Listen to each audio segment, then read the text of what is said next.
Hey friend, welcome back to the show where we turn passionate childcare business owners into strategic business leaders. Today is a straight talk episode. Quick question. Are you running a beautiful program or a profitable business? I want you to sit with that question for a moment. If your gut just tightened, I want you to stay with me. By the end, you'll know exactly which side you're on and what the shift to business really looks like. Welcome to the show. If you're new here, make sure to subscribe and to follow our podcast where we talk all things marketing and childcare business. So I want you to picture this. You arrive early, you clean up the toys, tweak the lesson plans, greet some families at the door with a smile. By 4 p.m., you've wiped noses, you've mediated squabbles, prepped some crafts, answered parents' texts, and plunged a tiny toilet twice. Then 5 p.m. hits and you remember, oh no, I never called back that parent who asked for a tour. Or I never DM'd that mom that was asking to pass by and visit our program next week. You promise you'll do marketing tonight, right? And after you cook dinner, fold the laundry, and maybe do some homework with your own kids, you collapse on the couch. The result?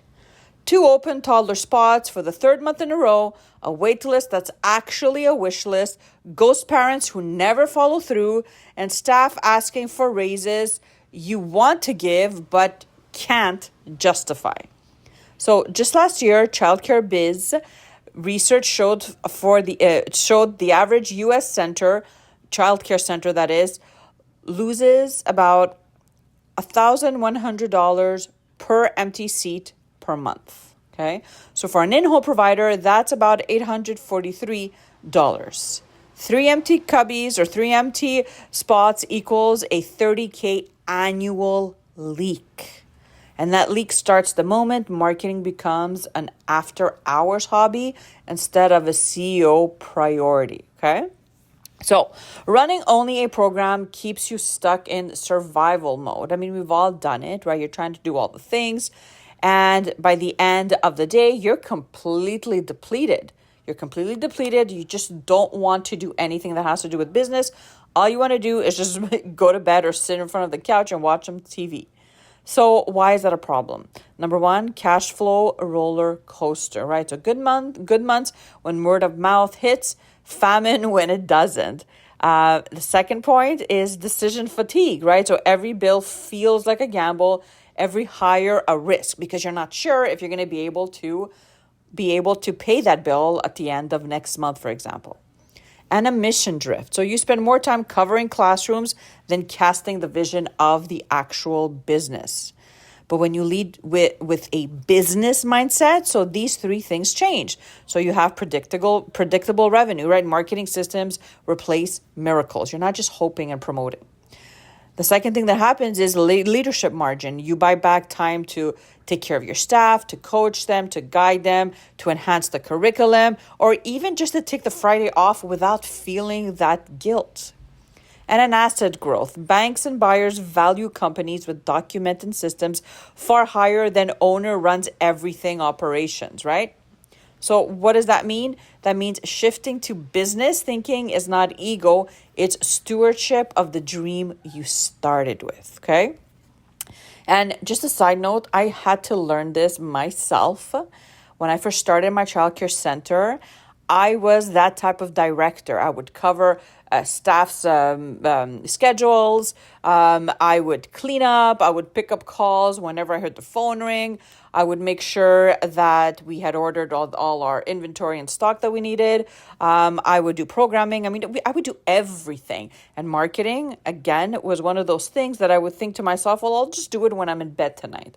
Like I'll post something or I'll watch maybe a random YouTube video and I'll understand exactly what I need to do to fill up those spots that I had empty in the preschooler for the last couple of months, right? And that's not a way to run a business. I just felt more anxious. I ended up lending my own savings to my business to help cover some months things were so tight. And it wasn't because I wasn't a hard worker. It wasn't because I didn't know what I was doing. It was because I thought that, being passionate about my program was enough. I wasn't really, putting on my CEO hat. I didn't have that business mindset, right? And once I did, everything changed, okay? So here comes the core truth. Passion fuels the program, but process funds the passion. It's just so important for you to understand that. It's okay to feel passionate about your business. I mean, you should feel passionate about what you do, but not having a clear process, how you're going to actually realize this dream or keep it going, well, that's just doesn't make any sense, right? You're setting yourself up for failure, okay?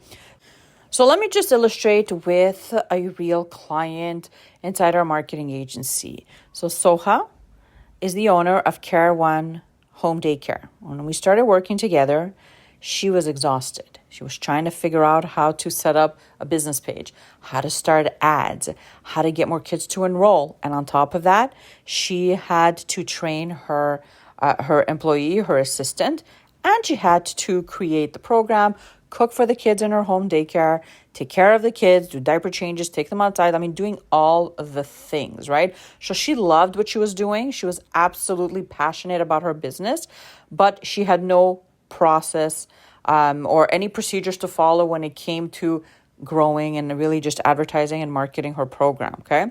The shift came when we put a marketing strategy in place for her, and we got real clear as to what her goals were. So we took over her social media content, and then later on, we actually showed her how to do this on her own, creating 2 to 3 posts a week about what she was doing in the program, okay? After that, she started investing in simple $5 a day ads because she did not want to be posting on social media because, again, she did not have a lot of time because she was really in her business and doing all the things. And the goal here was really to get more children to enroll so she could hire extra pair of hands and then have some time to herself where she could actually do business-related things. So she invested $5 a day in ads, and then we started running these campaigns for her. And we taught her how to review her KPIs, how to review her campaigns, how to make sure to go in and check when someone does reach out. We all helped her with her tour process and really just put a system in place that she could follow. When someone did fill out a form off of her website or her ads, she knew exactly how to reach out, what to say. And this took about 6 to 7 months, but she eventually fully booked her home daycare and started a wait list, okay? So this is definitely something that is possible for you, right? Because what changed for Soha? Well, it's not the love for the kids, her ownership of the business side. That's what changed. She really saw herself as an owner of a business instead of just a baby, like a local babysitter, right? She stopped saying, like, I'll do marketing after the kids leave, and started really just scheduling things in her day-to-day or in her weekly plan. So I want you to ask yourself right now, do I have a standing CEO block on my calendar? Are there times in the week where I know I am going to take an hour and a half of my time to do CEO things in my office or wherever it is that you work from? Number 2, do I track weekly numbers beyond ratios and snacks, right? Are you counting, let's say, how much how big your social media platforms are going, how many phone calls you're getting? Are you tracking things like how many booked tours you book, let's say, in a month, and how many of those leads say yes? Do you follow up? How many times do you follow up, right? So these are all important things to be able to track. And number 3, can I step out for a day without enrollment stalling? If you feel as though if you do take a day off and you feel as though your entire business is going to fall apart, and if you do, no judgment, because I used to feel like that all the time, then that is a red light for you, my friend, to stop thinking that your passion is the only thing that you need to sustain your business and really start thinking of yourself as a business owner and putting systems in place, right? If you answered no to any of the 3 questions I just asked you, you're still running a program. You're not running a business, and that's okay today can be day one of thinking like a business owner, right? So if you're ready to pivot, if you're ready to really put systems in place where you can kind of just plug in a few things in your day-to-day and just have this system running that's going to go out and get you noticed by local families, keep your brand top of mind, and get interested parents to book visits with you instead of you running around trying to get clients all the time. I want you to check out some links in the show notes. There are a few ways you and I could work together. We have a school community if you're not ready to commit to things like, Facebook ads and things like that. But if you're someone that is really thinking about really up-leveling their program, their center, their preschool, then I have another link in there that you can actually click on, and then you can see all the different packages that we offer, right? Other than that, have an amazing rest of your day, my friend, and I will see you guys again next time. Bye for now.